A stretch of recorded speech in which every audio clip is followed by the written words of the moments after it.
Bonjour, Mélanie Rodriguez. Aujourd'hui, on est le vendredi saint et on se prépare pour le long week-end. Il y en a qui sont déjà en long week-end depuis hier soir, qui ont 4 jours, il y en a qui ont 3 jours, il y en a qui ont 2 jours, il y en a pour qui ça ne change pas grand-chose. Mais mon message aujourd'hui s'adresse à tout le monde.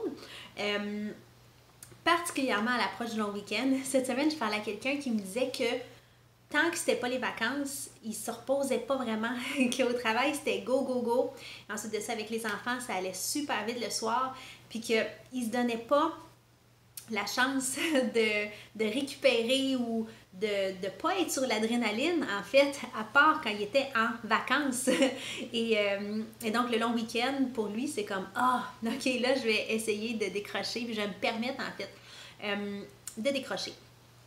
Mes meilleures astuces pour décrocher, pour vrai, là, pour se restaurer, parce que des fois, ce qui arrive, plusieurs d'entre nous, on travaille à l'année longue super fort, puis on se prend des semaines de vacances et on revient des semaines de vacances plus brûlés. Comment ça se fait qu'on revient plus brûlé? C'est qu'on n'a pas intentionnellement placé l'intention, oui, de prendre soin de nous et de mettre tout ce qu'il faut en place pour qu'on puisse se reposer et recharger. La première chose que je vais mettre en place, donc pas mal après cette vidéo-là, c'est l'arrêt des médias sociaux. Donc, à partir de quelques instants, je vais disparaître des médias sociaux, je vais bloquer mes applications. Et donc, il y aura juste ma famille qui va peut-être m'appeler, ou en tout cas des façon alternative de me joindre, mais les médias sociaux ne fonctionneront pas. Je ne réponds pas non plus aux numéros que je ne connais pas. Donc, je coupe tout le contact avec le travail en premier lieu en fermant les réseaux sociaux. L'autre chose, je fais aussi un tri de mon téléphone. On est rendu avec des téléphones cellulaires. Quand on reçoit un appel, en tout cas moi personnellement, si je suis en vacances, je ne connais pas le numéro de téléphone, je ne répondrai pas. Donc, ça va faire en sorte que, au moins, je me repose plus. Je ne passerai pas 1 heure à faire un appel d'offre de service, d'être en train d'expliquer qu'est-ce que je fais, puis de voir si c'est la bonne option pour le client. Donc, filtrer les appels, fermer les médias sociaux. Puis je pense aussi, surtout, moi, en tout cas, c'est pas mon cas, mais pour certaines personnes qui sont en famille, c'est difficile d'avoir un temps pour se recharger seul.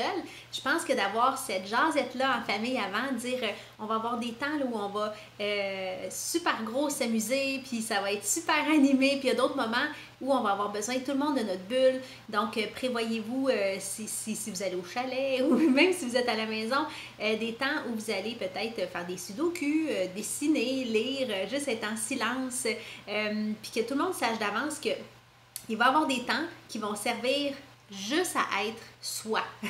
Donc, pas besoin de faire des compromis pour faire des activités que tout le monde aime ou de choisir un film à 4 mais que finalement on n'écoute pas celui qui nous plaise. Non, il y a des moments où tu fais exactement ce que tu veux. Tu veux écouter je sais pas quoi, t'écoutes je sais pas quoi. Moi, je veux écouter juste de la musique dans mes écouteurs. Je fais ça. Je vais aller respirer l'air, m'asseoir dehors pendant 2 heures de temps sans que personne me parle. Je peux.